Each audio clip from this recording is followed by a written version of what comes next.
ਢਾਡੀ ਹੀ ਕਿਉਂ ਬਣੇ? ਮਿੱਤੋਂ ਗੁਰੂ ਨੇ ਢਾਡੀ ਕਲਾ ਰਾਹੀਂ ਸੇਵਾ ਲੈਣੀ ਸੀ। ਮੈਨੂੰ ਇੰਜ ਲੱਗਦਾ ਕਿ ਗੁਰੂ ਨੇ ਕਿਰਪਾ ਕੀਤੀ। ਉਸ ਤੋਂ ਬਾਅਦ ਤੁਸੀਂ ਹੋਰ ਕਿਹੜੇ ਜੱਥਿਆਂ ਵਿੱਚ ਗਏ 1990 ਤੋਂ ਪਹਿਲਾਂ? ਮੇਰੇ ਤੇ ਇੱਕ ਕਹਾਵਤ ਬਣੀ ਹੋਈ ਸੀ ਵੀ ਉਹਦਾ ਕੋਈ ਪਤਾ ਨਹੀਂ ਉਹਨੇ ਪ੍ਰੋਗਰਾਮ ਤੇ ਆਉਣਾ ਜਾਂ ਨਹੀਂ ਆਉਣਾ।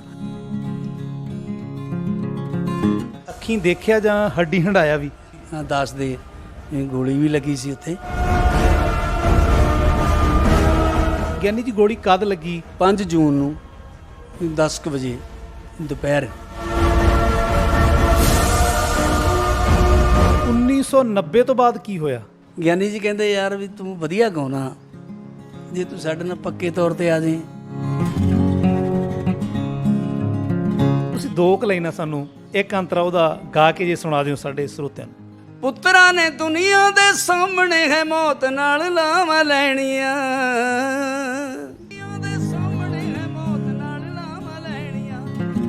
ਕੋਈ ਇਹੋ ਜੀ ਯਾਦ ਤੁਹਾਡੀ ਜਿਹੜੀ ਤੁਹਾਨੂੰ ਕਦੇ ਭੁੱਲ ਨਾ ਸਕਦੀ ਹੋਵੇ? ਤਾਂ ਜਦੋਂ ਅਸੀਂ ਪਾਰਕ 'ਚ ਗਏ ਤਾਂ ਕੋਈ 8-10 ਮਾਈਆਂ ਉੱਥੇ ਸਾਨੂੰ ਮਿਲੀਆਂ ਤੇ ਉਹਨਾਂ ਸਾਰੀਆਂ ਨੇ ਮਤਲਬ ਮੈਨੂੰ ਬੁੱਕਲ 'ਚ ਲੈ ਕੇ ਕਹਿੰਦੀਆਂ ਸਦਕੇ ਤੇਰੇ ਜੰਮਣ ਵਾਲੀ ਦੇ।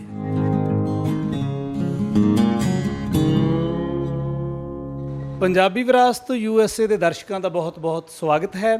ਮੈਂ ਜਗਦੇਵ ਸਿੰਘ ਜਾਚਕ ਹਾਜ਼ਰ ਹਾਂ ਤੁਹਾਡਾ ਪਸੰਦੀਦਾ ਪ੍ਰੋਗਰਾਮ ਵਿਰਾਸਤੀ ਰੰਗ ਲੈ ਕੇ। ਤੇ ਅੱਜ ਦੇ ਇਸ ਪ੍ਰੋਗਰਾਮ ਵਿੱਚ ਮੈਂ ਤੁਹਾਨੂੰ ਮਿਲਾਉਣ ਜਾ ਰਿਹਾ ਹਾਂ ਢਾਡੀ ਜਗਤ ਦੀ ਇੱਕ ਮਹਾਨ ਸ਼ਖਸੀਅਤ, ਉਸਤਾਦਾਂ ਦੀ ਦੁਨੀਆ ਵਿੱਚੋਂ ਢਾਡੀ ਜਗਤ ਦਾ ਇੱਕ ਰੁਸਤਮ ਢਾਡੀ ਮੇਰੀ ਮੁਰਾਦ ਹੈ ਗਿਆਨੀ ਦਰਸ਼ਨ ਸਿੰਘ ਬੱਲ ਜੀ। ਗਿਆਨੀ ਜੀ ਤੁਹਾਡਾ ਬਹੁਤ-ਬਹੁਤ ਸਵਾਗਤ ਹੈ। ਵਾਹਿਗੁਰੂ ਜੀ ਕਾ ਖਾਲਸਾ, ਵਾਹਿਗੁਰੂ ਜੀ ਕੀ ਫਤਿਹ। ਗਿਆਨੀ ਜੀ, ਹਰ ਇੱਕ ਬੰਦਾ ਆਪਣੇ ਰੋਜ਼ੀ ਰੋਟੀ ਲਈ ਕੋਈ ਨਾ ਕੋਈ ਪੇਸ਼ਾ ਅਪਣਾਉਂਦਾ ਹੈ। ਤੁਸੀਂ ਢਾਡੀ ਕਲਾ ਨੂੰ ਬਤੌਰ ਇੱਕ ਪੇਸ਼ੇ ਦੇ ਤੌਰ 'ਤੇ ਅਪਣਾਇਆ ਅਤੇ ਢਾਡੀ ਕਲਾ ਨੇ ਤੁਹਾਨੂੰ ਦੌਲਤ ਅਤੇ ਸ਼ੋਹਰਤ ਦੋਨੋਂ ਚੀਜ਼ਾਂ ਦਿੱਤੀਆਂ ਨੇ। ਅਸੀਂ ਤੁਹਾਨੂੰ ਸਵਾਲ ਕਰਦੇ ਹਾਂ ਕਿ ਤੁਸੀਂ ਢਾਡੀ ਹੀ ਕਿਉਂ ਬਣੇ ਅਤੇ ਤੁਹਾਡਾ ਉਸਤਾਦ ਕੌਣ ਹੈ? ਸਭ ਤੋਂ ਪਹਿਲਾਂ ਤਾਂ ਜੀ ਪੰਜਾਬੀ ਵਿਰਾਸਤ USA ਅਤੇ ਆਪ ਜੀ ਨੂੰ ਦਾਸ ਵੱਲੋਂ ਵਾਹਿਗੁਰੂ ਜੀ ਕਾ ਖਾਲਸਾ, ਵਾਹਿਗੁਰੂ ਜੀ ਕੀ ਫਤਿਹ। ਆਪ ਜੀ ਨੇ ਸਵਾਲ ਕੀਤਾ ਕਿ ਤੁਸੀਂ ਢਾਡੀ ਕਲਾ ਹੀ ਕਿਉਂ ਚੁਣੀ? ਇਹ ਦਰਅਸਲ ਮੈਂ ਸਮਝਦਾ ਜਾਚਕ ਸਾਹਿਬ, ਇਹ ਮੈਂ ਨਹੀਂ ਚੁਣੀ। ਮੈਨੂੰ ਇੰਝ ਲੱਗਦਾ ਜਿੱਦਾਂ ਧੰਨ ਧੰਨ ਛੇਵੇਂ ਪਾਤਸ਼ਾਹ ਮੀਰੀ ਪੀਰੀ ਦੇ ਮਾਲਕ ਨੇ ਦਾਸ 'ਤੇ ਤਰਸ ਕਰਕੇ ਮੈਨੂੰ ਇਹ ਕਲਾ ਵੱਲ ਨੂੰ ਗੁਰੂ ਨੇ ਪ੍ਰੇਰਿਤ ਕੀਤਾ। ਅਤੇ ਮੈਂ ਸਮਝਦਾ ਇਹ ਗੁਰੂ ਦੀ ਕਿਰਪਾ ਹੀ ਹੈ ਕਿ ਮੈਂ ਢਾਡੀ ਕਲਾ ਚੁਣੀ। ਅਤੇ ਚੁਣਦਾ ਵੀ ਕਿਉਂ ਨਾ, ਕਿਉਂਕਿ ਮਿੱਤੋਂ ਗੁਰੂ ਨੇ ਢਾਡੀ ਕਲਾ ਰਾਹੀਂ ਸੇਵਾ ਲੈਣੀ ਸੀ। ਮੈਨੂੰ ਇੰਝ ਲੱਗਦਾ ਕਿ ਗੁਰੂ ਨੇ ਕਿਰਪਾ ਕੀਤੀ, ਮੈਂ ਢਾਡੀ ਕਲਾ ਚੁਣੀ। ਅਤੇ ਉਸਤਾਦਾਂ ਦੀ ਗੱਲ ਜਦੋਂ ਅਸੀਂ ਕਰਦੇ ਹਾਂ, ਤੁਹਾਡਾ ਉਸਤਾਦ ਕੌਣ ਹੈ? ਦਰਅਸਲ ਜਾਚਕ ਸਾਹਿਬ, ਮੇਰੇ 2 ਉਸਤਾਦ ਨੇ। ਸਭ ਤੋਂ ਪਹਿਲਾਂ ਤਾਂ ਜਿਨ੍ਹਾਂ ਨੇ ਮੈਨੂੰ ਮਤਲਬ ਇਸ ਕਲਾ ਵਿੱਚ ਪ੍ਰੇਰਿਤ ਕੀਤਾ ਅਤੇ ਤੂੰਬੀ ਸਿਖਾਈ, ਉਹਨਾਂ ਨੇ ਮੈਨੂੰ ਸਵਰਗਵਾਸੀ ਗਿਆਨੀ ਹਰਚੰਦ ਸਿੰਘ ਜੀ ਜਾਂਗਪੁਰੀ।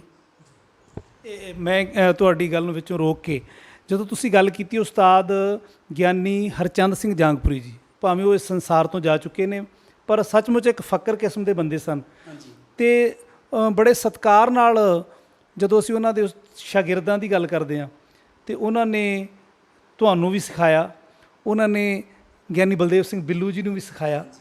ਅਤੇ ਉਹਨਾਂ ਦੇ ਨਾਲ ਤੁਸੀਂ ਕਿੰਨਾ ਕੁ ਸਮਾਂ ਉਹਨਾਂ ਤੋਂ ਸਿੱਖਿਆ ਅਤੇ ਕਿੰਨਾ ਕੁ ਸਮਾਂ ਉਹਨਾਂ ਦੇ ਨਾਲ ਤੂੰਬੀ ਢੋਲਕ ਨਾਲ ਗਾਇਆ? ਮੈਂ ਤਕਰੀਬਨ ਉਹਨਾਂ ਨਾਲ 5-6 ਸਾਲ ਉਹਨਾਂ ਦੇ ਨਾਲ ਹੀ ਰਿਹਾ।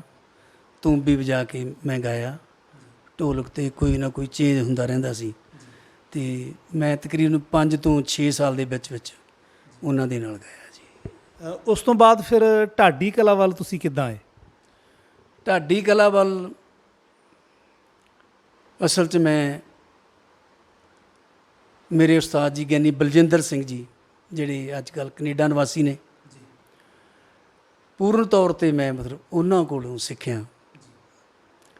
ਉਹਨਾਂ ਨੇ ਢਾਡੀ ਕਲਾ ਜਿਹੜੀਆਂ ਕਿ ਪੁਰਾਤਨ ਢਾਡੀ ਕਲਾ ਦੀਆਂ ਬਣ ਗਈਆਂ ਨੇ, ਜਿਹੜੀਆਂ ਅੱਜ ਸਾਡੇ ਢਾਡੀ ਜਗਤ ਵਿੱਚੋਂ ਅਲੋਪ ਹੋ ਚੁੱਕੀਆਂ ਨੇ, ਉਹ ਵੀ ਮੈਨੂੰ ਦੱਸੀਆਂ। ਨਵੀਆਂ ਟਿਊਨਾਂ ਤੇ ਗਾਉਣਾ ਵੀ, ਤੇ ਢਾਡੀ ਕਲਾ ਵੀ ਸੰਪੂਰਨ, ਜਿਹੜੀ ਢਾਡੀ ਕਲਾ ਸਾਡੀ ਵਿਰਾਸਤ ਆ ਜਿਹੜੀ, ਉਹ ਵੀ ਉਹਨਾਂ ਨੇ ਦੱਸੀ। ਤੇ ਅਸੀਂ ਲੌਂਗੋਵਾਲ ਰਹਿ ਕੇ ਮੇਰੇ ਉਸਤਾਦ ਜੀ ਸਰੰਗੀ ਤੇ ਦਾਸ ਤੇ ਗਿਆਨੀ ਪਿਆਰਾ ਸਿੰਘ ਪ੍ਰੇਮੀ ਢਾਡੀ ਤੇ ਗਿਆਨੀ ਭਾਨ ਸਿੰਘ ਭੌਰਾ ਸਾਡੇ ਨਾਲ ਲੈਕਚਰ ਕਰਦੇ ਸੀ। ਫਿਰ ਕਾਫੀ ਸਮਾਂ ਅਸੀਂ ਉੱਥੇ ਲੌਂਗੋਵਾਲ ਰਹਿ ਕੇ ਮੈਂ ਸਿੱਖਿਆ, ਤੇ ਉੱਥੇ ਹੀ ਅਸੀਂ ਢਾਡੀ ਜੱਥਾ ਬਣਾਇਆ ਜੀ। ਗਿਆਨੀ ਜੀ, ਤੁਸੀਂ ਜ਼ਿਕਰ ਕੀਤਾ ਹੈ ਉਸਤਾਦ ਬਲਜਿੰਦਰ ਸਿੰਘ ਹੋਰੀ ਪ੍ਰਸਿੱਧ ਸਰੰਗੀ ਵਾਦਕ ਨੇ, ਤੇ ਉਹਨਾਂ ਨੇ ਪੁਰਾਣੀਆਂ ਰਿਕਾਰਡਿੰਗਾਂ ਵਿੱਚ ਬੜੇ ਜੱਥਿਆਂ ਦੇ ਨਾਲ ਸਰੰਗੀ ਵਜਾਈ ਹੈ, ਅਸੀਂ ਅੱਜ ਵੀ ਸੁਣ ਸਕਦੇ ਹਾਂ। ਤੁਸੀਂ ਉਹਨਾਂ ਤੋਂ ਸਿੱਖਿਆ ਲਈ ਲੌਂਗੋਵਾਲ ਰਹਿੰਦੇ ਸੀ, ਤੇ ਪਿਆਰਾ ਸਿੰਘ ਪ੍ਰੇਮੀ ਵਰਗਾ ਜਿਹੜਾ ਅੱਜ ਬਹੁਤ ਪ੍ਰਸਿੱਧ ਮਹਾਨ ਸਾਜੀ ਹੈ, ਉਹ ਤੁਹਾਡੇ ਨਾਲ ਢਾਡੀ ਬਤੌਰ ਢਾਡੀ ਗਾਉਂਦਾ ਸੀ, ਤੇ ਬਹੁਤ ਹੀ ਸਤਿਕਾਰਯੋਗ ਸ਼ਖਸੀਅਤ ਹੈ ਢਾਡੀ ਜਗਤ ਦੀ ਗਿਆਨੀ ਭਾਨ ਸਿੰਘ ਭੌਰਾ, ਉਹਨਾਂ ਦੇ ਨਾਲ ਤੁਸੀਂ ਪਹਿਲਾ ਜੱਥਾ ਬਣਾਇਆ। ਉਸ ਤੋਂ ਬਾਅਦ ਤੁਸੀਂ ਹੋਰ ਕਿਹੜੇ ਜੱਥਿਆਂ ਵਿੱਚ ਗਏ 1990 ਤੋਂ ਪਹਿਲਾਂ?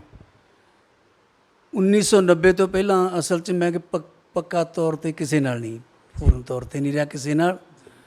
ਤੇ ਉਹ ਮੈਂ ਤੁਹਾਨੂੰ ਇੱਕ ਹਾਸੇ ਵਾਲੀ ਗੱਲ ਵੀ ਦੱਸਦਾ ਕਿ ਮੇਰੇ 'ਤੇ ਇੱਕ ਕਹਾਵਤ ਬਣੀ ਹੋਈ ਸੀ ਵੀ ਉਹਦਾ ਕੋਈ ਪਤਾ ਨਹੀਂ ਉਹਨੇ ਪ੍ਰੋਗਰਾਮ 'ਤੇ ਆਉਣਾ ਜਾਂ ਨਹੀਂ ਆਉਣਾ, ਉਹਦਾ ਕੋਈ ਪਤਾ ਨਹੀਂ ਉਹਨੇ ਕੀਰਤਨ ਕਰਨ ਚੱਲ ਜਾਣਾ। ਤੇ ਅਸਲ 'ਚ ਕੋਈ ਵਿਸ਼ਵਾਸ ਨਹੀਂ ਸੀ ਕਰਦਾ ਮੇਰੇ 'ਤੇ ਪੱਕਾ। ਅੱਛਾ, ਇੱਕ ਮਿੰਟ, ਤੁਸੀਂ ਕੀਰਤਨ ਦੀ ਗੱਲ ਕੀਤੀ, ਤੁਸੀਂ ਕੀਰਤਨ ਵੀ ਕਰ ਲੈਂਦੇ ਹੋ? ਤੇ ਕੀਰਤਨ ਬਤੌਰ ਇੱਕ ਰਾਗੀ ਦੇ ਤੌਰ 'ਤੇ ਵੀ ਕਿਤੇ ਡਿਊਟੀ ਕੀਤੀ ਹੈ? ਜੀ, ਬਤੌਰ ਰਾਗੀ ਦੇ ਤੌਰ 'ਤੇ ਜੀ ਧੰਨ ਗੁਰੂ ਰਾਮਦਾਸ ਮਹਾਰਾਜ ਜੀ ਦੇ ਪਵਿੱਤਰ ਅਸਥਾਨ ਸੱਚਖੰਡ ਸ੍ਰੀ ਹਰਿਮੰਦਰ ਸਾਹਿਬ ਦੇ ਵਿੱਚ ਮੈਂ, ਮੇਰੇ ਉਸਤਾਦ ਜੀ ਗਿਆਨੀ ਬਲਜਿੰਦਰ ਸਿੰਘ ਜੀ ਹੋਣੀ, ਤੇ ਮੈਂ ਉਹਨਾਂ ਨਾਲ ਸਾਈਡ 'ਤੇ ਸੀ ਤਬਲੇ 'ਤੇ। ਅੱਜ ਕੱਲ੍ਹ ਕੈਨੇਡਾ ਰਹਿੰਦੇ ਨੇ ਸਰਦਾਰ ਮੁਖਤਿਆਰ ਸਿੰਘ ਜੀ, ਉਹ ਸਾਡੇ ਨਾਲ ਤਬਲੇ 'ਤੇ ਸੀ, ਬਤੌਰ ਅਸੀਂ ਰਾਗੀ ਸ੍ਰੀ ਹਰਿਮੰਦਰ ਸਾਹਿਬ ਡਿਊਟੀ ਕੀਤੀ। ਵਾਹ ਜੀ ਵਾਹ! ਵੇਖੋ, ਢਾਡੀ ਜਗਤ ਵਿੱਚ ਵੀ ਬੱਲ ਸਾਹਿਬ ਤੁਹਾਡੀ ਬੱਲੇ ਬੱਲੇ, ਤੇ ਹਰ ਇੱਕ ਰਾਗੀ ਦਾ ਸੁਪਨਾ ਹੁੰਦਾ ਹੈ ਕਿ ਮੈਂ ਸੱਚਖੰਡ ਸ੍ਰੀ ਹਰਿਮੰਦਰ ਸਾਹਿਬ ਬਤੌਰ ਹਜ਼ੂਰੀ ਰਾਗੀ ਦੀ ਡਿਊਟੀ ਲਵਾਂ, ਤੇ ਤੁਸੀਂ ਉੱਥੇ ਵੀ ਇੱਕ ਰਾਗੀ ਦੇ ਤੌਰ 'ਤੇ ਵੀ ਡਿਊਟੀ ਕਰ ਚੁੱਕੇ ਹੋ। ਤੇ ਤੁਸੀਂ ਕਿੰਨਾ ਕੁ ਸਮਾਂ ਦਰਬਾਰ ਸਾਹਿਬ ਆਪਣੇ ਰਾਗੀ ਜੱਥੇ ਨਾਲ, ਆਪਣੇ ਉਸਤਾਦ ਜੀ ਦੇ ਨਾਲ ਸਹਾਇਕ ਰਾਗੀ ਦੇ ਤੌਰ 'ਤੇ ਸੇਵਾ ਕੀਤੀ? 1983 ਤੋਂ ਲੈ ਕੇ ਜੀ 1984 ਜੂਨ ਤੱਕ।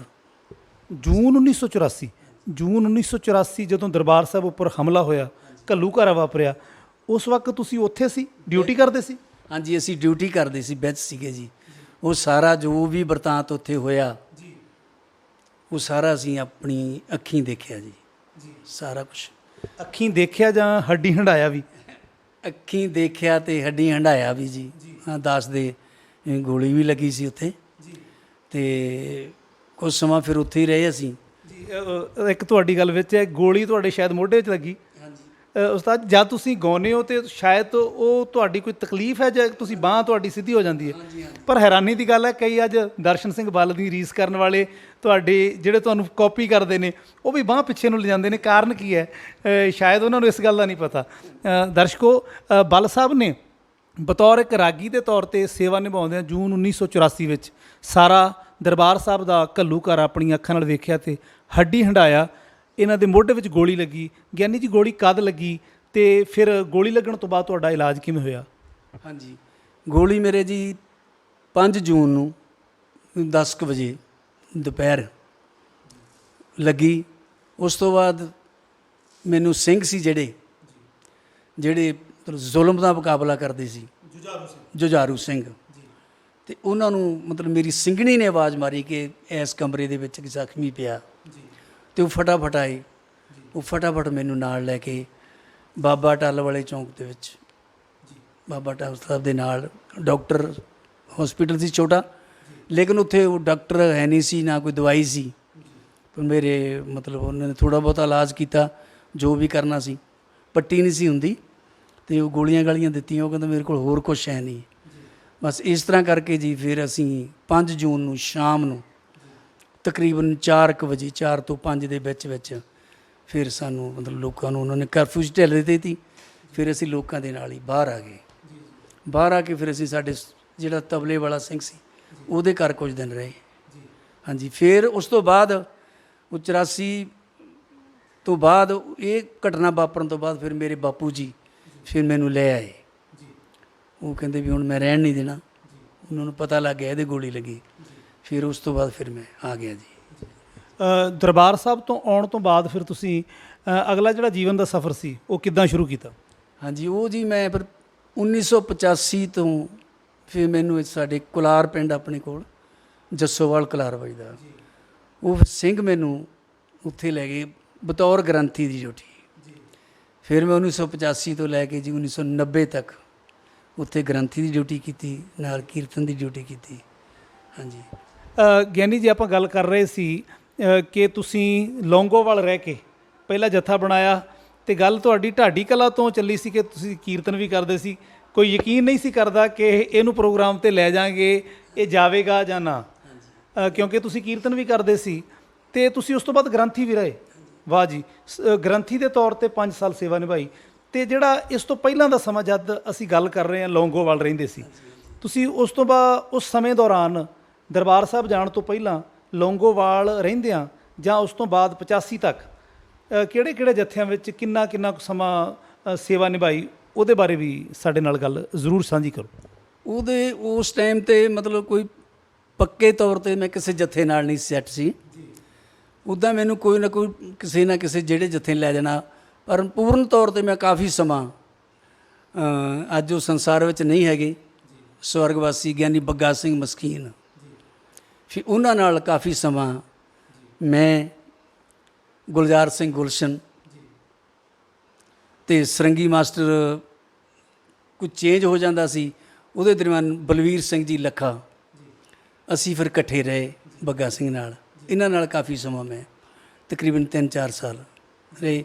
ਉਹਦੇ ਵਿੱਚ ਫਿਰ ਇਹ ਗਿਆਨੀ ਬੱਗਾ ਸਿੰਘ ਮਸਕੀਨ ਜੀ ਹੋਰਾਂ ਦੇ ਨਾਲ ਤੁਸੀਂ 90 ਤੋਂ 85 ਤੋਂ 90 ਦੇ ਦਰਮਿਆਨ?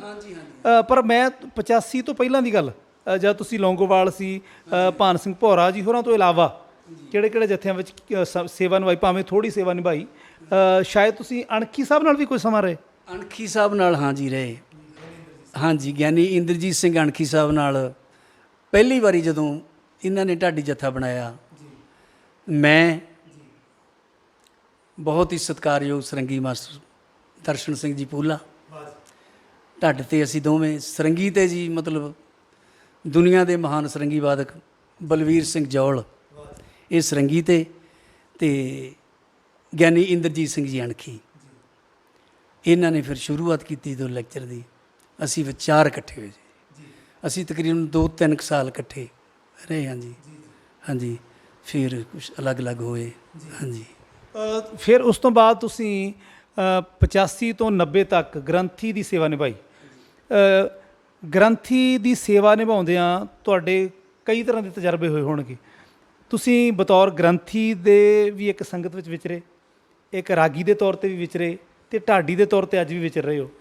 ਅਤੇ ਤੁਹਾਨੂੰ ਕੀ ਲੱਗਦਾ ਹੈ ਕਿ ਕਿਹੜੇ ਕੰਮ ਵਿੱਚ, ਕਿਹੜੀ ਸੇਵਾ ਵਿੱਚ ਜ਼ਿਆਦਾ ਸਕੂਨ ਮਿਲਦਾ?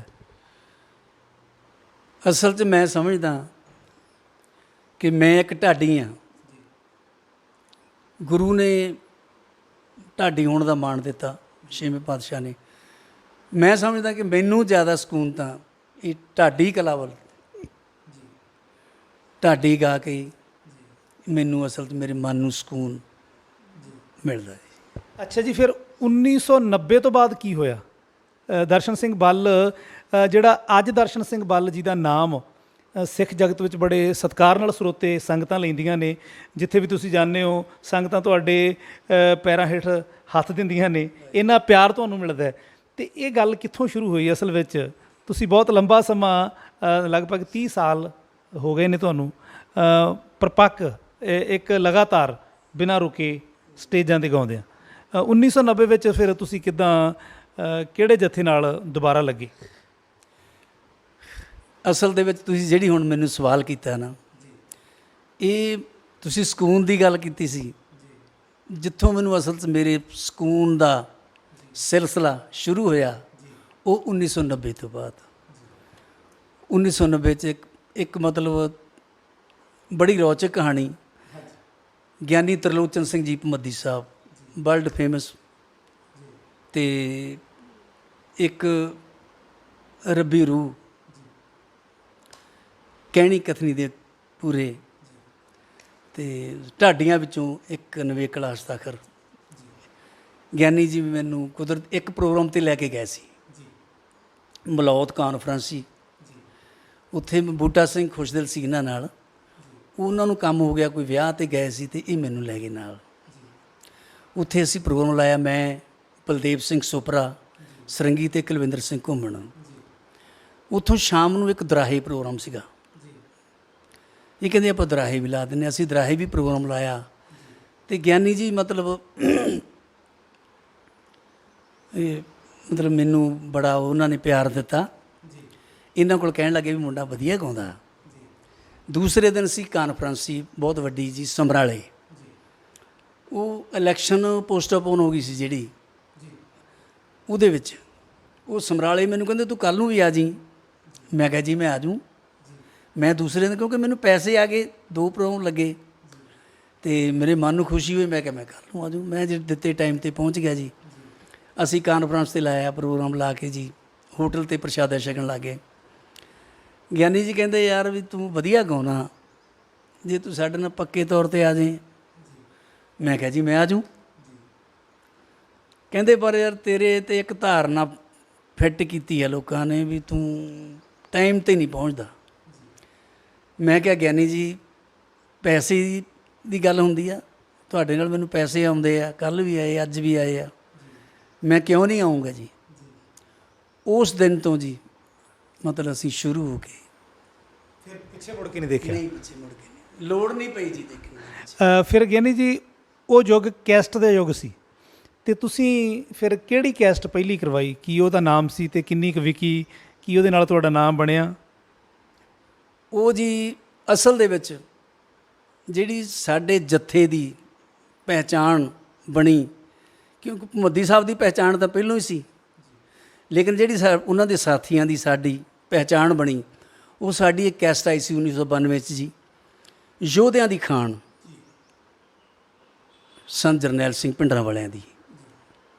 ਉਹ ਕੈਸਟ ਨਾਲ ਸਾਡੀ ਬਹੁਤ ਜ਼ਿਆਦਾ ਪਹਿਚਾਣ ਦੇਸ਼ ਵਿੱਚ ਵਿਦੇਸ਼ਾਂ ਵਿੱਚ, ਉਹਦੇ ਨਾਲ ਸਾਡੀ ਜ਼ਿਆਦਾ ਪਹਿਚਾਣ ਬਣੀ ਸੀ। ਗਿਆਨੀ ਜੀ 1992 ਦਾ ਸਾਲ ਸਿੱਖ ਸੰਘਰਸ਼ ਦਾ ਪੂਰਾ ਜੋਬਨ 'ਤੇ ਹੋਣਾ, ਅਤੇ ਉਸ ਵਕਤ ਸੰਤ ਜਰਨੈਲ ਸਿੰਘ ਦੀ ਗੱਲ ਕਰਨੀ, ਜਦੋਂ ਚਾਰੇ ਪਾਸੇ ਪੁਲਿਸ ਸਿੰਘਾਂ ਦਾ ਸ਼ਿਕਾਰ ਕਰ ਰਹੀ ਸੀ, ਅਤੇ ਤੁਸੀਂ ਬੜਾ ਜ਼ੋਖਮ ਲੈ ਕੇ ਸਿਰ ਧੜ ਦੀ ਬਾਜ਼ੀ ਲਾ ਕੇ ਸਮਝੋ ਇਹ ਕੰਮ ਕੀਤਾ। ਅਤੇ ਉਸ ਤੋਂ ਬਾਅਦ ਕੀ ਤੁਹਾਨੂੰ ਜਿੱਥੇ ਸੰਗਤ ਵੱਲੋਂ ਪਿਆਰ ਮਿਲਿਆ, ਪ੍ਰਸ਼ਾਸਨ ਵੱਲੋਂ, ਪੁਲਿਸ ਵੱਲੋਂ ਕਿਸੇ ਕਿਸਮ ਦਾ ਕੋਈ ਤੁਹਾਡੇ 'ਤੇ ਤਸ਼ੱਦਦ ਹੋਇਆ ਜਾਂ ਤੁਹਾਨੂੰ ਪਰੇਸ਼ਾਨ ਤਾਂ ਨਹੀਂ ਕੀਤਾ ਗਿਆ?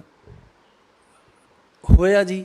ਭਮੱਦੀ ਸਾਹਿਬ ਨੂੰ ਮਤਲਬ ਉਦੋਂ ਖੰਨੇ SSP, ਮੇਰੇ ਹੁਣ ਨਾਂ ਨਹੀਂ ਯਾਦ ਹੈਗਾ, ਉਹਨਾਂ ਨੇ ਬਕਾਇਦਾ ਬੁਲਾਇਆ, ਉੱਥੇ ਬੁਲਾ ਕੇ ਬਈ ਤੁਹਾਡਾ ਨਾਂ ਬਹੁਤ ਜ਼ਿਆਦਾ ਇਸ ਗੱਲ 'ਚ ਆ ਰਿਹਾ, ਤੁਸੀਂ ਇਹ ਨਾ ਗਾਇਆ ਕਰੋ। ਅਤੇ ਭਮੱਦੀ ਸਾਹਿਬ ਕਹਿੰਦੇ ਵੀ ਸੱਚੀ ਗੱਲ ਤਾਂ ਮੈਂ ਕਰਾਂਗਾ ਹੀ, ਚਾਹੇ ਕੁਛ ਵੀ ਹੋ ਜੇ।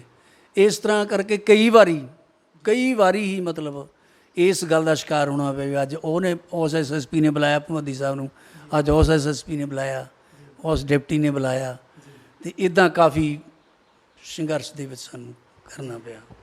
ਤਸ਼ੱਦਦ ਤੋਂ ਬਚੇ ਰਹੇ, ਤਸ਼ੱਦਦ ਤੋਂ, ਪਰ ਪਰੇਸ਼ਾਨੀ ਦਾ ਸਾਹਮਣਾ ਜ਼ਰੂਰ ਕਰਨਾ ਪਿਆ। ਗਿਆਨੀ ਜੀ ਯੋਧਿਆਂ ਦੀ ਖਾਣ ਤੋਂ ਬਾਅਦ ਫਿਰ ਤੁਹਾਡੀ ਪਛਾਣ ਬਣੀ, ਅਤੇ ਫਿਰ ਸੁਭਾਵਿਕ ਗੱਲ ਹੈ ਕਿ ਉਸ ਤੋਂ ਬਾਅਦ ਜਿੱਥੇ ਦੇਸ਼ ਵਿੱਚ ਤੁਹਾਡੀ ਗੱਲ ਚੱਲੀ, ਦੇਸ਼ ਦੀਆਂ ਸੰਗਤਾਂ ਨੇ, ਪੰਜਾਬ ਦੀਆਂ ਜਾਂ ਬਾਹਰਲੀਆਂ ਸਟੇਟਾਂ ਦੀਆਂ ਸੰਗਤਾਂ ਨੇ ਤੁਹਾਨੂੰ ਪਿਆਰ ਦਿੱਤਾ, ਉੱਥੇ ਵਿਦੇਸ਼ਾਂ ਵਿੱਚ ਵੀ ਤੁਹਾਨੂੰ ਬੁਲਾਇਆ ਗਿਆ ਹੋਵੇਗਾ।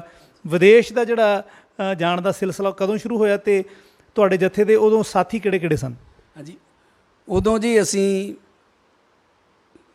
ਵਿਦੇਸ਼ ਜਾਣ ਤੋਂ ਪਹਿਲੋਂ ਦਾਸ ਗਿਆਨੀ ਸੁਖ ਨਿਰੰਜਨ ਸਿੰਘ ਸੁਮਨ, ਜਿਹੜੇ ਅੱਜ ਕੱਲ੍ਹ ਸਫਲ ਪ੍ਰਚਾਰਕ ਨੇ, ਅਤੇ ਸਰੰਗੀ ਮਾਸਟਰ ਗਿਆਨੀ ਚਮਕੌਰ ਸਿੰਘ ਜਲਾਲਾਬਾਦੀ, ਅਸੀਂ ਤਿੰਨੋਂ ਸਾਥੀ ਸੀ। ਅਤੇ 1996 ਦੇ ਵਿੱਚ ਅਸੀਂ ਬਾਹਰ ਗਏ, ਲੇਕਿਨ ਸੁਮਨ ਸਾਹਿਬ ਉਹਨਾਂ ਨੂੰ ਅਸੀਂ ਛੱਡ ਕੇ ਗਏ, ਕਿਉਂਕਿ ਸਾਨੂੰ ਸਪਾਂਸਰ ਕਰਵਾਇਆ ਸੀ ਮਾਸਟਰ ਸੁਰਿੰਦਰਪਾਲ ਸਿੰਘ ਚੌਕੀਮਾਨ ਜਿਹੜੇ ਕੈਨੇਡਾ ਸੈੱਟ ਨੇ। ਗਿਆਨੀ ਜੀ, ਤੁਸੀਂ ਚੌਂਕੀਮਾਨ ਸਾਹਿਬ ਦਾ ਨਾਮ ਲਿਆ। ਇੱਕ ਸਮਾਂ ਸੀ ਜਦੋਂ ਤੁਹਾਡੇ ਜੱਥੇ ਦੀਆਂ ਕੈਸਟਾਂ ਦੇ ਵਿੱਚ ਕੁਲਵਿੰਦਰ ਸਿੰਘ ਘੁੰਮਣ ਸਰੰਗੀ ਮਾਸਟਰ, ਦਰਸ਼ਨ ਸਿੰਘ ਬੱਲ ਤੇ ਨਾਲ ਸੁਰਿੰਦਰਪਾਲ ਸਿੰਘ ਚੌਂਕੀਮਾਨ ਜੀ, ਜਿਹੜੇ ਬੜੇ ਕਮਾਲ ਦੇ ਗਵਈਏ ਸਨ ਤੇ ਬੜੇ ਪੁਰਾਣੇ ਪ੍ਰਚਾਰਕਾਂ ਦੇ ਨਾਲ ਰਹੇ ਸਨ, ਤੁਹਾਡੇ ਤੋਂ ਵੀ ਸੀਨੀਅਰ ਸਨ। ਉਹ ਤੁਹਾਡੇ ਨਾਲ ਕਿੰਨਾ ਕੁ ਸਮਾਂ ਰਹੇ ਤੇ ਉਹਨਾਂ ਦੇ ਨਾਲ ਤੁਹਾਡੀ ਕੋਈ ਯਾਦ ਜੁੜੀ ਹੋਵੇ? ਅਸਲ ਦੇ ਵਿੱਚ ਉਹ ਜਿਹੜਾ 1.5 ਸਾਲ ਸਾਡੇ ਨਾਲ ਰਹੇ ਮਾਸਟਰ ਜੀ ਹੁਣੀ, ਜਿਹੜਾ ਉਹ 1.5 ਸਾਲ ਦਾ ਸਮਾਂ ਸੀ, ਉਹ ਇੱਕ ਬਹੁਤ ਬਿਹਤਰੀਨ ਸਮਾਂ ਸੀ, ਕਿਉਂਕਿ ਮਾਸਟਰ ਜੀ ਆਪ ਬਹੁਤ ਸੁਰੀਲੇ ਗਾਇਕ ਸੀਗੇ ਤੇ ਮੈਂ ਨਾਲ ਤੇ ਘੁੰਮਣ ਸਾਹਿਬ ਸਰੰਗੀ ਤੇ ਉਹ 1.5 ਸਾਲ, ਕਿਉਂਕਿ ਕੈਨੇਡਾ ਤੋਂ ਉਹਨਾਂ ਨੇ ਕਹਿਤਾ ਸੀਗਾ ਵੀ ਤੈਨੂੰ ਇੱਕ ਵਾਰ ਇੰਡੀਆ ਜਾਣਾ ਪੈਣਾ। ਮਾਸਟਰ ਜੀ ਹੁਣੀ ਕੈਨੇਡਾ ਰਹਿ ਲਏ ਸੀ ਕਾਫੀ ਦੇਰ ਪਹਿਲੋਂ। ਇਹ ਫਿਰ ਤਕਰੀਬਨ ਮੇਰੇ ਖਿਆਲ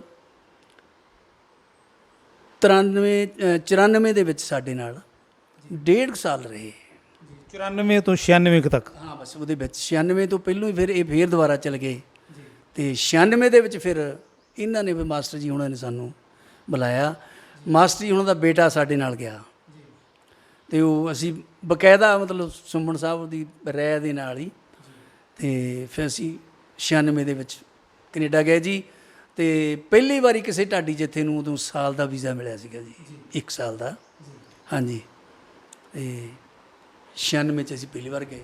ਉਸ ਤੋਂ ਬਾਅਦ ਫਿਰ ਤੁਸੀਂ ਲਗਾਤਾਰ ਵੱਖ-ਵੱਖ ਦੇਸ਼ਾਂ ਦੇ ਟੂਰ ਲਾਏ, ਕੈਨੇਡਾ, ਅਮਰੀਕਾ, ਇੰਗਲੈਂਡ ਵਗੈਰਾ। ਤੇ ਜਿਹੜੀ ਇਹ ਤੁਹਾਡੀ ਤਿੱਕੜੀ ਸੀ ਕਾਫੀ ਲੰਮਾ ਸਮਾਂ ਭਮੱਦੀ ਸਾਹਿਬ ਨਾਲ ਰਹੀ, ਗਿਆਨੀ ਸੁਖ ਨਿਰੰਜਨ ਸਿੰਘ ਸੁਮਨ, ਤੁਸੀਂ ਤੇ ਚਮਕੌਰ ਸਿੰਘ ਜਲਾਲਾਬਾਦੀ ਜੀ, ਤੇ ਇੱਕ ਵੱਖਰੀ ਪਛਾਣ ਬਣ ਚੁੱਕੀ ਸੀ। ਤੇ ਜੋ ਕੁਝ ਤੁਸੀਂ ਇਕੱਠਿਆਂ ਨੇ ਗਾਇਆ ਉਹਦੀ ਆਪਣੀ ਇੱਕ ਵੱਖਰੀ ਗੱਲ ਹੈ, ਉਹਦੇ ਵਿੱਚ ਇੱਕ ਵੱਖਰਾ ਆਨੰਦ ਹੈ।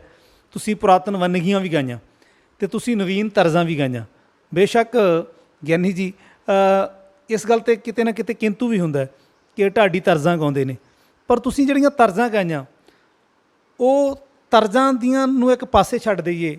ਆਮ ਤੌਰ 'ਤੇ ਕਈ ਵਾਰ ਜੇ ਬੰਦੇ ਨੂੰ ਤਰਜ਼ ਦਾ ਨਹੀਂ ਪਤਾ ਤੇ ਉਹ ਧਿਆਨ ਨਾਲ ਸੁਣੇਗਾ, ਜਿਹੜੀ ਸ਼ਬਦਾਵਲੀ ਹੈ ਤੇ ਉਹ ਧੁਨ ਹੈ ਉਹ ਮਨ ਨੂੰ ਮੋਹ ਲੈਣ ਵਾਲੀ ਹੈ। ਜਿਵੇਂ ਮੈਂ ਇੱਕ ਤੁਹਾਡੀ ਗਾਈ ਹੋਈ ਵੰਨਗੀ ਭਮੱਦੀ ਸਾਹਿਬ ਦੀ ਆਪਣੀ ਲਿਖਤ ਹੈ, ਤੇਰੇ ਪੁੱਤਰਾਂ ਨੇ ਦੁਨੀਆ ਦੇ ਸਾਹਮਣੇ ਮੌਤ ਨਾਲ ਲਾਵਾਂ ਲੈਣੀਆਂ, ਬੜੀ ਕਮਾਲ ਦੀ ਬੈਰਾਗ ਵਾਲੀ ਵੰਨਗੀ ਆ।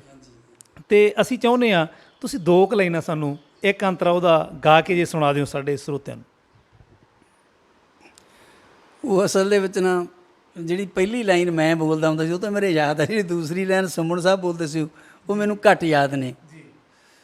ਤੇ ਮੈਂ ਦੇਖ ਲੈਣਾ ਕੋਸ਼ਿਸ਼ ਕਰਕੇ ਵੀ ਜੇ ਮੈਨੂੰ ਯਾਦ ਆ ਜੇ। ਇਹੀ ਮਤਲਬ ਉਹ ਸੀਗਾ ਜੀ,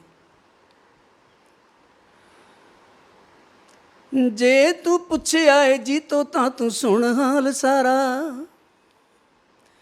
ਤੇਰੇ ਪੁੱਤਰਾਂ ਦੀ ਸ਼ਾਦੀ ਦਾ ਅਜੀਬ ਹੀ ਨਜ਼ਾਰਾ, ਜਿਹੜੇ ਖੁਸ਼ੀਆਂ ਆਨੰਦ ਮੌਜਾਂ ਮਾਣਦੇ ਖੁਸ਼ੀਆਂ ਸਦਾ ਨਹੀਂ ਰਹਿਣੀਆਂ, ਤੇਰੇ ਪੁੱਤਰਾਂ ਨੇ ਦੁਨੀਆ ਦੇ ਸਾਹਮਣੇ ਹੈ ਮੌਤ ਨਾਲ ਲਾਵਾਂ ਲੈਣੀਆਂ, ਪੁੱਤਰਾਂ ਨੇ ਦੁਨੀਆ ਦੇ ਸਾਹਮਣੇ ਹੈ ਮੌਤ ਨਾਲ ਲਾਵਾਂ ਲੈਣੀਆਂ। ਵਾਹ ਜੀ, ਬੜੀ ਕਮਾਲ ਦੀ ਇਹ ਵੰਨਗੀ ਹੈ। ਇਸ ਤੋਂ ਇਲਾਵਾ ਤੁਸੀਂ ਜਿਹੜੀਆਂ ਪੁਰਾਤਨ ਢਾਡੀ ਵੰਨਗੀਆਂ ਦਾ ਜ਼ਿਕਰ ਚੱਲਦਾ, ਤੁਸੀਂ ਉਹਨੂੰ ਵੀ ਗਾਇਆ, ਤੁਸੀਂ ਪੂਰਨ ਵੀ ਗਾਇਆ, ਤੁਸੀਂ ਚੜ੍ਹਾਈ ਦੀ ਕਲੀ ਵੀ ਗਾਈ ਹੈ, ਤੁਸੀਂ ਅਲਗੋਜ਼ੇ ਵੀ ਅਕਸਰ ਗਾਉਂਦੇ ਹੋ, ਤੁਸੀਂ ਬਾਕੀ ਵੰਨਗੀਆਂ ਵੀ ਗਾਈਆਂ ਨੇ। ਤੇ ਉਹ ਵੀ ਇੱਕ ਇਤਿਹਾਸ ਬਣਿਆ ਤੁਹਾਡੇ ਜਥੇ ਦੀ। ਜਿਹੜੀ ਪੱਕੀਆਂ ਚੀਜ਼ਾਂ ਦੀ ਢਾਡੀ ਵੰਨਗੀਆਂ ਦੀ ਪੇਸ਼ਕਾਰੀ ਉਹ ਵੀ ਬੜੀ ਕਮਾਲ ਦੀ ਸੀ। ਸੰਗਤ ਵੱਲੋਂ ਤੁਹਾਨੂੰ ਮਣਾ ਮੂੰਹੀ ਪਿਆਰ ਮਿਲਿਆ। ਤੇ ਤੁਸੀਂ ਜਦ ਵਿਦੇਸ਼ ਗਏ ਜਾਂ ਦੇਸ਼ ਅੰਦਰ, ਕੋਈ ਇਹੋ ਜਿਹੀ ਯਾਦ ਤੁਹਾਡੀ ਜਿਹੜੀ ਤੁਹਾਨੂੰ ਕਦੇ ਭੁੱਲ ਨਾ ਸਕਦੀ ਹੋਵੇ, ਸੰਗਤ ਵੱਲੋਂ ਮਿਲੇ ਹੋਏ ਪਿਆਰ ਦੀ ਯਾਦ? ਉਹ ਬੜਾ ਵਧੀਆ ਤੁਸੀਂ ਸਵਾਲ ਕੀਤਾ ਮੈਨੂੰ। ਮੇਰੇ ਯਾਦ ਆਈ ਗੱਲ ਮੇਰੀ ਜ਼ਿੰਦਗੀ ਦੀ ਬਹੁਤ ਅਭੁੱਲ ਯਾਦ। ਇਹ 1996 ਦੇ ਅੰਤ ਵਿੱਚ ਦੇ 97 ਦੇ ਸ਼ੁਰੂਆਤ ਦੀ ਗੱਲ ਆ। ਅਸੀਂ ਕੈਨੇਡਾ ਸੀਗੇ,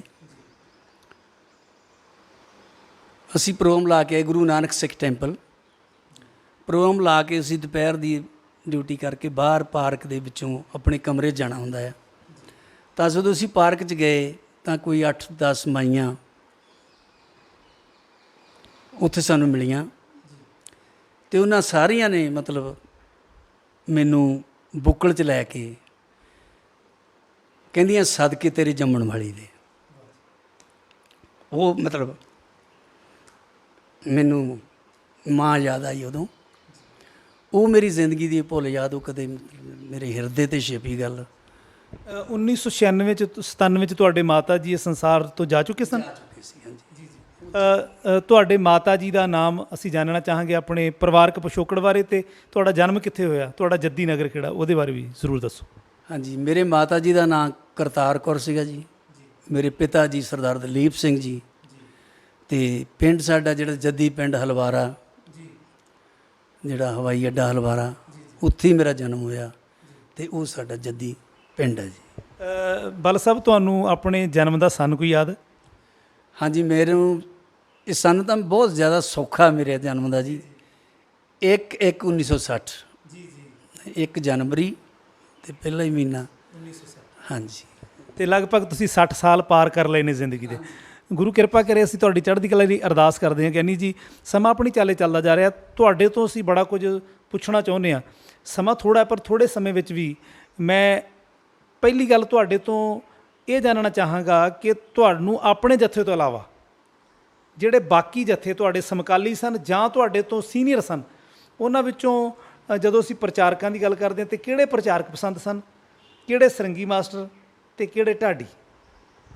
ਹਾਂਜੀ, ਇੰਦਰਜੀਤ ਸਿੰਘ ਗਣਕੀ, ਜਦੋਂ ਇਹਨਾਂ ਦੇ ਨਾਲ ਬਲਦੇਵ ਸਿੰਘ ਜੀ ਬਿੱਲੂ ਉਸਤਾਦ ਜੀ, ਅਤੇ ਦਰਸ਼ਨ ਸਿੰਘ ਦੀਵਾਨਾ ਪਿੰਡਰ ਜੀ, ਅਤੇ ਸਰੰਗੀ ਅਤੇ ਬੂਟਾ ਸਿੰਘ ਬਿਲਾਸਪੁਰੀ। ਉਹ ਮਤਲਬ ਉਹ ਵੀ ਇੱਕ ਸੈੱਟ ਜਿਹੜਾ ਉਹਨਾਂ ਦਾ ਵੀ ਕੋਈ ਜਵਾਬ ਨਹੀਂ ਸੀ, ਉਹ ਲਾਜਵਾਬ ਸੀ ਸਾਰੇ। ਕਿਆ ਬਾਤ ਸੀ ਉਹ ਸੈੱਟ ਦੀ, ਉਹਨੂੰ ਮੈਂ ਸਫਲ ਮਤਲਬ ਪ੍ਰਚਾਰਕ ਵੀ ਸਫਲ ਹੀ ਸੀਗੇ। ਦਿਲਬਰ ਸਾਹਿਬ, ਗਿਆਨੀ ਦਇਆ ਸਿੰਘ ਜੀ ਦਿਲਬਰ ਸਾਹਿਬ, ਉਹਨਾਂ ਦਾ ਵੀ ਕੋਈ ਮੁਕਾਬਲਾ ਨਹੀਂ ਸੀ। ਉਹਨਾਂ ਨੂੰ ਮਤਲਬ ਮੈਂ ਸਮਝਦਾ ਸੀ ਵੀ ਸਫਲ ਪ੍ਰਚਾਰਕ ਨੇ। ਗਿਆਨੀ ਜੀ, ਤੁਹਾਡੀ ਗੱਲ ਵਿੱਚੋਂ ਇੱਕ ਗੱਲ ਯਾਦ ਆਈ ਕਿ ਸ਼ਾਇਦ ਇੱਕ ਵਾਰ ਤੁਹਾਡੇ ਸਿੱਟ ਨੇ ਭਮੱਦੀ ਸਾਹਿਬ ਦੀ ਗੈਰ ਹਾਜ਼ਰੀ ਵਿੱਚ ਦਿਲਬਰ ਸਾਹਿਬ ਨੂੰ ਨਾਲ ਲੈ ਕੇ ਪ੍ਰੋਗਰਾਮ ਲਾਇਆ ਸੀ, ਅਤੇ ਉਹ ਤਜਰਬਾ ਕਿੱਦਾਂ ਦਾ ਰਿਹਾ? ਉਦਣ ਤੁਹਾਡੇ ਹਾਵ ਭਾਵ ਅਤੇ ਤੁਹਾਡਾ ਅੰਦਰ ਦਾ ਖੇੜਾ ਕਿੱਦਾਂ ਦਾ ਸੀ, ਅਤੇ ਦਿਲਬਰ ਸਾਹਿਬ ਦਾ ਕੀ ਤੁਹਾਡੇ ਪ੍ਰਤੀ ਕਮੈਂਟ ਸੀ? ਹਾਂਜੀ, ਉਹ ਅਸਲ 'ਚ ਇਹ ਸੀ, ਭਮੱਦੀ ਸਾਹਿਬ ਉਹਨਾਂ ਦੀ ਬੇਟੀ ਦਾ ਸ਼ਗਨ ਹੋਣਾ ਸੀ, ਰਿਸ਼ਤੇਦਾਰਾਂ ਨੇ ਹੋਣਾ ਸੀ, ਇਸ ਕਰਕੇ ਅਸਲ 'ਚ ਮੈਂ ਜੀ ਮਤਲਬ ਮੇਰੇ 'ਚ ਪਤਾ ਨਹੀਂ ਕੀ ਘਾਟ ਰਹੀ ਜਾਂ ਕੀ ਸੀ, ਮੈਂ ਮਤਲਬ ਜਿਹਦੇ ਨਾਲ ਸੀ ਉਸੇ ਨਾਲ ਹੀ ਜਾਂਦਾ ਸੀ। ਅਤੇ ਉੱਪਰ ਭਮੱਦੀ ਸਾਹਿਬ ਕਹਿੰਦੇ ਵੀ ਇਸ ਤਰ੍ਹਾਂ ਕਰਕੇ ਤੁਹਾਨੂੰ ਜਾਣਾ ਪੈਣਾ, ਅਤੇ ਦਿਲਬਰ ਸਾਹਿਬ ਨਾਲ ਅਸੀਂ ਚਾਲਾਂ ਪਿੰਡ ਆ, ਉੱਥੇ ਪ੍ਰੋਗਰਾਮ ਲਾਇਆ, ਅਤੇ ਕਾਫੀ ਬਹੁਤ ਵਧੀਆ ਉਹਨਾਂ ਨੇ ਸਾਨੂੰ ਬੜਾ ਲਾਇਕ ਕੀਤਾ, ਪਸੰਦ ਕੀਤਾ ਸਟੇਜ 'ਤੇ। ਉਹ ਸੌਂਦੇ ਬਹੁਤ ਜ਼ਿਆਦਾ ਸੀ, ਅਤੇ ਪਰ ਦਿਲਬਰ ਸਾਹਿਬ ਵੀ ਕਿਆ ਬਾਤ ਸੀ ਹੈ ਨਾ, ਉਹ ਵੀ ਮਤਲਬ ਸਟੇਜ 'ਤੇ ਮਤਲਬ ਸਾਨੂੰ ਮਹਿਸੂਸ ਨਹੀਂ ਹੋਣ ਦਿੱਤਾ ਕਿ ਅਸੀਂ ਅੱਜ ਉੱਪਰੇ ਪ੍ਰਚਾਰਕ ਨਾਲ ਖੜ੍ਹੇ ਹਾਂ। ਬਹੁਤ ਸੋਹਣਾ। ਇੱਕ ਮੇਰੀ ਗੱਲ ਮਤਲਬ ਯਾਦ ਆਈ ਉਹਨਾਂ ਦੀ, ਅਸੀਂ ਗੱਡੀ 'ਚ ਬੈਠੇ, ਉਹ ਆਪਾਂ ਹਿਸਾਬ ਕਰਦੇ ਹੁੰਦੇ ਹਾਂ, ਅਤੇ ਸੁਮਨ ਸਾਹਿਬ ਨੂੰ ਅਸੀਂ ਉੱਦਾਂ ਹੀ ਪਿਆਰ ਨਾਲ ਜਗਤ ਚਾਚਾ ਕਹਿੰਦੇ ਹੁੰਦੇ ਸੀ ਸਾਰੇ, ਭਮੱਦੀ ਸਾਹਿਬ ਵੀ। ਅਤੇ ਮੈਂ ਕਿਹਾ ਚਾਚਾ ਜੀ ਹਿਸਾਬ ਕਰ ਲਓ। ਇਹ ਦਿਲਬਰ ਸਾਹਿਬ ਕਹਿੰਦੇ ਇਹ ਚਾਚਾ ਕਿਹਨੂੰ ਆਨਾ ਹੈ? ਮੈਂ ਕਿਹਾ ਜੀ ਇਹ ਸੁਮਨ ਸਾਹਿਬ ਨੂੰ। ਉਹ ਮੈਂ ਵੀ ਸੋਚਦਾ ਸੀ ਇਹਦਾ ਤੇ ਮੂੰਹ ਹੀ ਚਾਚਿਆਂ ਵਾਲਾ ਏ। ਪੁਰਾਣੇ ਪ੍ਰਚਾਰਕਾਂ ਕੋਲ ਹਾਸ ਰਸ ਦਾ ਬੜਾ ਵੱਡਾ ਭੰਡਾਰ ਸੀ। ਹਾਂਜੀ, ਬਹੁਤ ਜ਼ਿਆਦਾ ਜੀ। ਦਇਆ ਸਿੰਘ ਦਿਲਬਰ ਹੋਰਾਂ ਦੀ ਕਿਆ ਬਾਤ ਸੀ। ਇਸ ਤੋਂ ਇਲਾਵਾ ਗਿਆਨੀ ਜੀ, ਕੀ ਤੁਸੀਂ ਪੁਰਾਣੇ ਜਿਹੜੇ ਗਿਆਨੀ ਰਾਮ ਸਿੰਘ ਝਾਬੇਵਾਲ ਜਾਂ ਪੰਛੀ ਜੀ ਜਾਂ ਸੀਤਲ ਸਾਹਿਬ, ਉਹਨਾਂ ਨੂੰ ਸੁਣਿਆ ਜਾਂ ਉਹਨਾਂ ਦੇ ਦੀਦਾਰ ਕੀਤੇ? ਸੀਤਲ ਸਾਹਿਬ ਦੇ ਤਾਂ ਦੀਦਾਰ ਤਾਂ ਕੀਤੇ ਆ ਮੈਂ 1-2 ਵਾਰ। ਸੁਣਿਆ ਉਹਨਾਂ ਨੂੰ ਇੱਕ ਵਾਰ ਸੁਣਿਆ, ਇਹ ਨਹੀਂ ਮੈਨੂੰ ਯਾਦ। ਪੰਛੀ ਜੀ ਨੂੰ ਬਹੁਤ ਜ਼ਿਆਦਾ ਸੁਣਿਆ। ਪੰਛੀ ਜੀ ਵੀ ਆਪਣੇ ਸਮੇਂ ਦੇ ਇੱਕ ਬਹੁਤ ਮਹਾਨ ਪ੍ਰਚਾਰਕ ਸੀਗੇ, ਲਿਖਾਰੀ ਵੀ ਸੀ ਆਪ। ਉਹਨਾਂ ਦੇ ਰਿਕਾਰਡ ਵੀ ਹੋਏ, ਮੇਰੇ ਉਸਤਾਦ ਜੀ ਨੇ ਵੀ ਉਹਨਾਂ ਨਾਲ ਰਿਕਾਰਡਿੰਗ ਕਰਵਾਈ। ਅਤੇ ਇਹ ਟੌਪ ਦੇ ਪ੍ਰਚਾਰਕ ਸੀ। ਗਿਆਨੀ ਰਾਮ ਸਿੰਘ ਝਾਬੇਵਾਲ, ਉਹਨਾਂ ਦੀ ਮਤਲਬ ਇੱਕ ਆਪਣਾ ਅੰਦਾਜ਼ ਸੀ। ਰਾਮ ਸਿੰਘ ਝਾਬੇਵਾਲ ਜਦੋਂ ਵਾਰ ਕੋਈ ਲਵਾਉਂਦੇ ਸੀ, ਵਾਰ ਪੇਸ਼ ਕਰਦੇ ਸੀ, ਤਾਂ ਉਹ ਵਾਰ ਉਹਨਾਂ ਦੀ ਅੱਜ ਤੱਕ ਕੋਈ ਮਤਲਬ ਉੱਦਾਂ ਪੇਸ਼ ਨਹੀਂ ਕਰ ਸਕਿਆ ਜੀ। ਉਹਨਾਂ ਦਾ ਝਾਬੇਵਾਲ ਸਾਹਿਬ ਦਾ ਵਾਰ ਦੀ ਛੁਡਾਈ ਦਾ ਕੋਈ ਤੋੜ ਨਹੀਂ, ਕੋਈ ਤੋੜ ਨਹੀਂ, ਬਹੁਤ ਜ਼ਿਆਦਾ।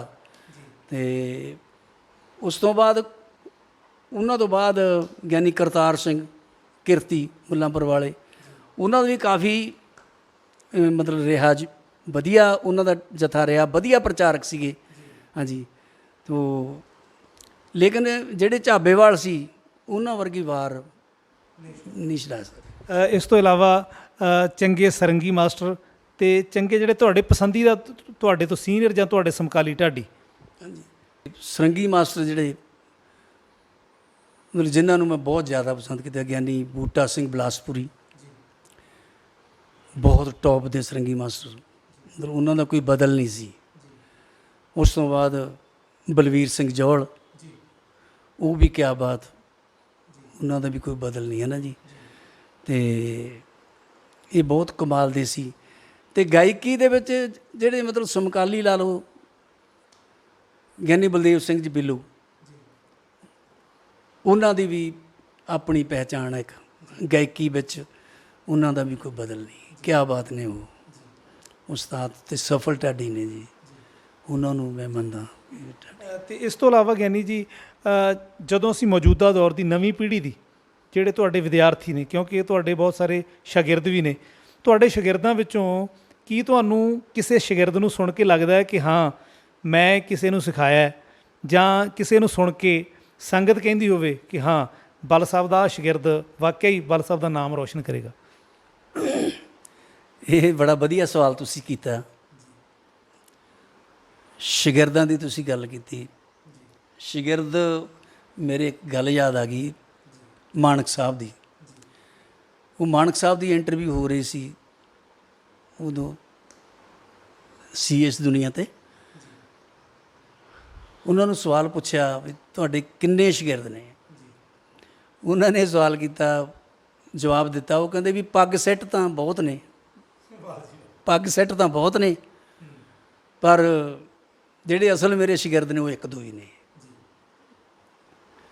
ਅਤੇ ਕਾਫੀ ਚਲੋ ਵੈਸੇ ਤਾਂ ਸਾਰੇ ਮਾਣ ਕਰਦੇ, ਸਤਿਕਾਰ ਕਰਦੇ ਆ, ਜਿਨ੍ਹਾਂ ਵਿੱਚੋਂ ਹੁਣ ਜਾਣੀ ਮੈਂ ਜਿਨ੍ਹਾਂ ਨੂੰ ਇਹ ਸਮਝਦਾ ਵੀ ਜਿਹੜੇ ਬਹੁਤ ਵਧੀਆ ਸਫਲ ਨੇ, ਉਹ ਗੁਰਪ੍ਰੀਤ ਸਿੰਘ ਹੁੰਦਲ, ਅਤੇ ਅੱਜ ਕੱਲ੍ਹ ਮੇਰੇ ਨਾਲ ਹੀ ਜਿਹੜਾ ਮੁੰਡਾ ਗੁਰਚਰਨ ਸਿੰਘ ਚੰਨ, ਉਹ ਮੇਰੇ ਨਾਲ ਹੀ ਕੰਮ ਕਰਦਾ, ਮੇਰਾ ਸ਼ਾਗਿਰਦ।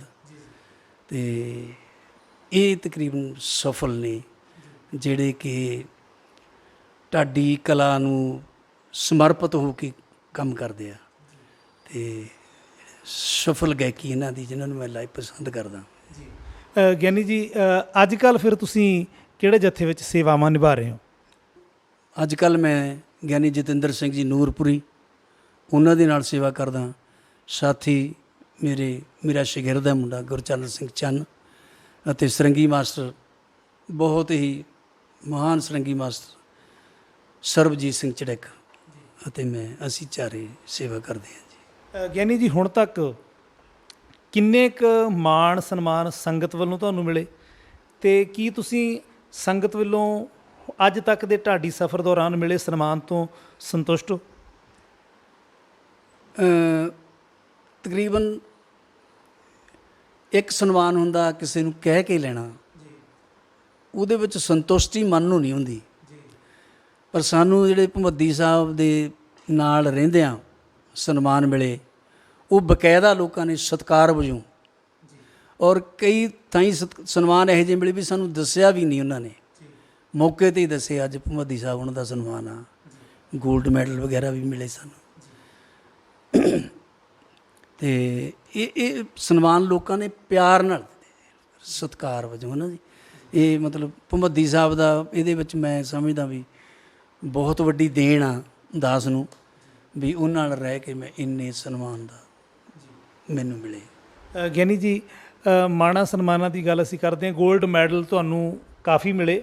ਖੈਰ, ਇਹ ਤੁਹਾਡਾ ਬੜੱਪਣ ਹੈ ਕਿ ਤੁਸੀਂ ਲੋਕਾਂ ਵਾਂਗ ਉਹਦੀ ਪ੍ਰਦਰਸ਼ਨੀ ਨਹੀਂ ਕਰਦੇ। ਖੈਰ, ਗੁਰੂ ਕਿਰਪਾ ਕਰੇ, ਅਸੀਂ ਤੁਹਾਡੀ ਚੜ੍ਹਦੀ ਕਲਾ ਲਈ ਗੁਰੂ ਚਰਨਾਂ ਵਿੱਚ ਅਰਦਾਸ ਕਰਦੇ ਹਾਂ ਕਿ ਗਿਆਨੀ ਦਰਸ਼ਨ ਸਿੰਘ ਬਲ ਇਸੇ ਤਰ੍ਹਾਂ ਸਿੱਖ ਸਟੇਜਾਂ ਉੱਪਰ ਗੁਰੂ ਗ੍ਰੰਥ ਸਾਹਿਬ ਦੀ ਹਜ਼ੂਰੀ ਵਿੱਚ ਸੰਗਤ ਨੂੰ ਗੁਰ ਇਤਿਹਾਸ ਨਾਲ ਆਪਣੀ ਬੁਲੰਦ ਆਵਾਜ਼ ਦੁਆਰਾ ਜੋੜਦਾ ਰਹੇ, ਅਤੇ ਸਤਿਗੁਰੂ ਕਿਰਪਾ ਕਰਨ ਤੁਸੀਂ ਇਸੇ ਤਰ੍ਹਾਂ ਸਿੱਖ ਇਤਿਹਾਸ ਦਾ, ਸਿੱਖੀ ਦਾ ਪ੍ਰਚਾਰ ਕਰਦੇ ਰਹੋ। ਤੁਸੀਂ ਸਾਨੂੰ ਸਮਾਂ ਦਿੱਤਾ ਹੈ, ਮੈਂ ਤੁਹਾਡਾ ਰਿਣੀ ਹਾਂ, ਧੰਨਵਾਦੀ ਹਾਂ ਕਿ ਤੁਸੀਂ ਪੰਜਾਬੀ ਵਿਰਾਸਤ USA ਦੇ ਦਰਸ਼ਕਾਂ ਨੂੰ ਆਪਣੀ ਜ਼ਿੰਦਗੀ ਦੀਆਂ ਔਰ ਆਪਣੀ ਕਲਾ ਨਾਲ ਸੰਬੰਧਿਤ ਕੁਝ ਗੱਲਾਂ ਕੀਤੀਆਂ। ਵੈਸੇ ਕਲਾ ਨਾਲ ਸੰਬੰਧਿਤ ਗੱਲਾਂ ਬਹੁਤ ਸਾਰੀਆਂ ਰਹਿ ਗਈਆਂ ਨੇ। ਕਦੇ ਫਿਰ ਸਬੱਬ ਬਣਿਆ ਤੇ ਸੰਗਤ ਨਾਲ ਫਿਰ ਤੁਹਾਡੀ ਇੱਕ ਨਵੀਂ ਸਾਂਝ ਪਵਾਵਾਂਗੇ। ਤਦ ਤੱਕ ਲਈ ਮੈਂ ਤੁਹਾਡਾ ਬਹੁਤ ਬਹੁਤ ਧੰਨਵਾਦ ਕਰਦਾ ਹੋਇਆ ਖਿਮਾ ਦਾ ਜਾਚਕ।